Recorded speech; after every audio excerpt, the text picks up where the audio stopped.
বন্ধুরা সবাই কেমন আছো? আশা করি সবাই ভালো আছো। আমিও ভালো আছি। এখানে দেখো রান্না চাপিয়ে দিয়েছি, সেই উনানেই আপাতত এইভাবে চলছে।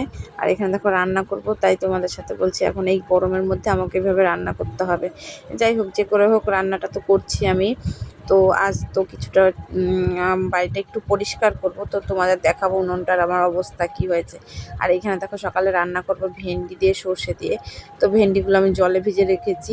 ভেবেছিলাম হচ্ছে প্রথমে ভাজবো, তারপর দেখলাম না, ভাজার চেয়ে একটু সর্ষে বাটা করি। যাই হোক, রান্নাগুলো সেরে ফেলেছিলাম, তারপর তোমাদের ভাতটা মানে বেড়ে নিয়েছি খাবো করে। আর আমার জানো তো সকালে একবারে আমি ভাতটা খাই, তো ওই 11টার দিক দিয়ে রান্নাবান্না সেরে আমি খাবারটা খাই। দেখো রান্না করেছিলাম সয়াবিনের তরকারি আর হচ্ছে ভেন্ডি দিয়ে সর্ষে দিয়ে। আর মেয়ের জন্য আলু সিদ্ধ করে দিয়েছিলাম, ও খেয়ে আলু সিদ্ধ ভালো করে মেখে দিয়েছিলাম, খেয়ে দিয়ে চলে গেছে। তারপর দেখো আমি কাজকর্ম সেরে বাসন টাসন মেজে নিয়ে এখন সেই গোবর নিয়ে এসেছিলাম না, ওই গোবরটা দিয়ে আমি একটু ঘরগুলো লেপবো। অনেক দিন ধরে লেপা হচ্ছে না গোবরের জন্য, তাই আজ লেপবো। তো এখানে দেখো গোবরটা আমি বালতির মধ্যে ছিল, তো আমার আর ঢালা হয়নি, তাই একটা ব্যাগের মধ্যে আমি ঢেলে রাখবো। এখন ধরো প্রতি বৃহস্পতিবার লেপার সময় আমার যেহেতু লাগবে, আবার কবে নিয়ে আসবো তার জন্য। যাই হোক, এবার দেখো বালতিটার গোবরটা আমি ব্যাগের মধ্যে ভরে নিলাম। এবার এটার মধ্যে রেখে দেবো, আর যতটা লাগবে ততটা দিয়ে আমি আজকে লেপবো। তো দেখো বালতিটা কি একদিন গোবর রাখাতে কীরকম কালো হয়ে গেছে, অবশ্য উঠে যাবে। গোবরের একটা মানে কি বলবো ধাঁচ আছে, তার জন্য এরকম হচ্ছে। আর এটা আলুর বস্তাটা কেটে নিলাম, অনেক দিন লেপি না তো, বৃষ্টি বাষ্টির জন্য আমার নেতাটা খুঁজে পেলাম না। তারপর আবার নতুন করে দেখো নেতা বানিয়েছে। তারপরে আগে পিঁড়াগুলো লেপে নিলাম। আমার যেহেতু এখনও ঘর কমপ্লিট হয়নি, তো আমাকে এই ঘরে এখনও আছি, তো তাই এটাকে তো যত্ন করে রাখতে হবে না। যতদিন এই ঘরে আছি এটাকেই যত্ন করে রাখি, তারপরে যখন নতুন ঘরে যাব তখন ওটার ব্যবস্থা করা যায়।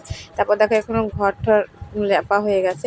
তারপরে এত পরিমাণে গরম লাগছিল না, তো ঘরে পাখাটা চালিয়ে আমি লেপতে লেপতেই একটু জিরিয়ে নিচ্ছিলাম। আর এদিকে আমার গরমের কষ্ট হচ্ছে দেখে আমার ছোটো মেয়ে দেখো লেবু দিয়ে আর চিনি দিয়ে শরবত বানাচ্ছে। যাই হোক, দুজনে খেয়ে নিলাম। খেয়ে দিয়ে আবার একটু বসে তারপরে আবার কাজগুলো শুরু করলাম। আর ও দেখো শরবতটা আমার জন্য বানিয়েছে, বলছে তুমি আগে খাও। আর এত গরমে দেখো আমার কি অবস্থা, এত কষ্ট হয়ে গেছে না, প্রচণ্ড পরিমাণে কষ্ট হয়ে গেছে, এত গরম লাগছে। আর এই দেখো তারপর শরবতটা বলছে মা তুমি খেয়ে নাও। আমি বলছি ঠিক আছে দে, আমি খেয়ে নিই আর তুইও খেয়ে নে। খেয়ে ওকে বললাম তুই চান কর। আর ও দেখো এখন স্নান করবে দেখে জামা কাপড় খুলে রেখেছে। তারপরে আমি এই যে বাইরেটা পরিষ্কার করতে চলে গেলাম। এরকম ভিডিও তো আমি সহজে করি না, তো আজ দেখি ও আমার ভিডিওগুলো নিয়েছিল। তো আমি যদিও জানতাম যে ও আমার ভিডিওগুলো নিচ্ছে, তো আমি তো ঠিক করেই ভিডিওগুলো করতাম। যাই হোক, ও ছোটো মানুষের ভিডিওগুলো নিয়েছে তো বুঝতে পারিনি।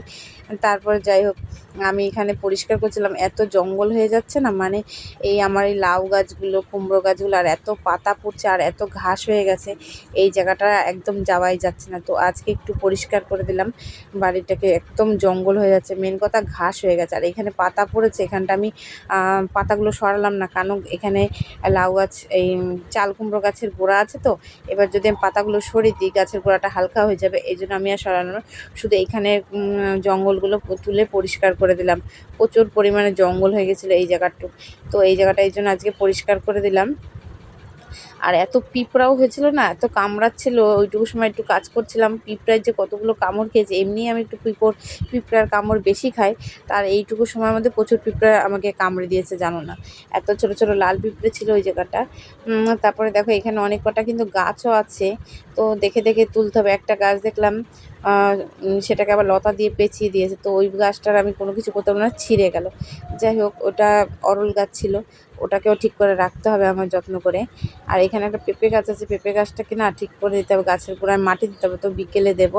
এখন ঝাড় দিয়ে নিচ্ছি, পরিষ্কার করে নিচ্ছি। আর এ দেখো কাদা মাটির কাজ করলে আজকে যা আমার অবস্থা না বলার মতন না, একদম কাদা মাটি গোবরে একদম পাগলের মতন হয়ে গেছে। তারপরে এই যে দেখো উঠানটা অল্প গোবর, তো বেশিটুকু আমি পুরো উঠানটা লেপবো না, শুধু আমার ঘরের সামনে যেখানটা আমি রান্না করি ওটুকু লেবার, পুরো উঠোন লিপতে গেলে না অনেক গোবর লাগবে, তাই জন্য আর পুরো উঠোনটা লেপবো না। আর আকাশের অবস্থাও ভালো না, আর অল্প গোবর যেহেতু। আর এই দেখো কুমড়ো ডগাগুলো আস্তে আস্তে না বেড়েই চলে আসছে উঠোনের মাঝখানে।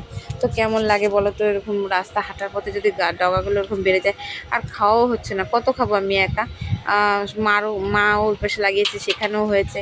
তারপর দেখো গোবরটুকু অল্প করে গোবর গুলে নিয়ে সামনে একটু যেখানে আমি রান্না করি, উনানটা দেখো ভিজে গেছিলো, তো শুকিয়ে গেছে। আজকে আমি অনেক কিছু পোড়া দিয়েছি, মনে হয় কালকে থেকে আমি আবার এটা রান্না করতে পারবো। তো যাই হোক, তারপরে উঠানটাকে লেপে নিলাম। তো আগে জানো তো অনেক মানে আগে যখন আমাদের গরু ছিল, তো এই যে যে জায়গাটা দেখা যাচ্ছে না, এখানটা আমাদের গরু থাকতো আগে। তো আগে যখন গরু ছিল, আহ, প্রতি বৃহস্পতিবার তো আমরা লেপাটা মাস্ট ছিল, কিন্তু এখন যেহেতু গোবরটা আমার বাড়িতে নেই, আর এই দেখো দেশলাইটা উনান পাড়েই রেখে দিয়েছিলাম, ভিজে গেছে, আবার ছুঁড়ে ঘরে দিলাম। আর এই যে ছোটো ছোটো ক্লিপগুলো আজকে আমার মেয়ে করে দিয়েছে, জানো তো, বেশ ভালো লাগলো যাক আমার ভিডিওটা আজকে করে দিয়েছে দেখে। আর এই যে দেখো, তোমরা সাইড থেকে কোনো সাউন্ড শুনতে পাচ্ছ? আমাদের এখানে হচ্ছে কীর্তন হচ্ছে, সেই মেয়ের স্কুলের কাছে, মেয়ের স্কুলের ওখানে, ছোটো মেয়ের স্কুলের ওখানে। তো ওই কীর্তনের আওয়াজটাই পাচ্ছ তোমরা। তারপরে ল্যাপাটাপা হয়ে গেল, তারপর যাব চান করতে। আর এই গরমে যে কী কষ্ট হচ্ছিলো, এই জন্য আমি মাথায় না কাপড়টা দিয়ে নিয়েছিলাম। এত রোদ্দুরের তাপ, তেমন গরম, যেমন রোদ্দুরের তাপ তেমন গরম ছিল। তো ভিডিওটা তোমাদের কেমন লাগলো অবশ্যই জানিও। একটা গ্রাম্য জীবনযাপন তোমাদেরকে আজকে শেয়ার করলাম, যে গ্রামের বউ হলে কত কিছুই করতে হয় না। তো ভালো লাগলে অবশ্যই পাশে থেকো। আমার চ্যানেলটা যদি তোমাদের পছন্দ হয়, ভালো লাগে ভিডিওগুলো, গ্রাম্য ভিডিওগুলো, তো সাবস্ক্রাইব করে পাশে থেকো। আর নোটিফিকেশান অলটা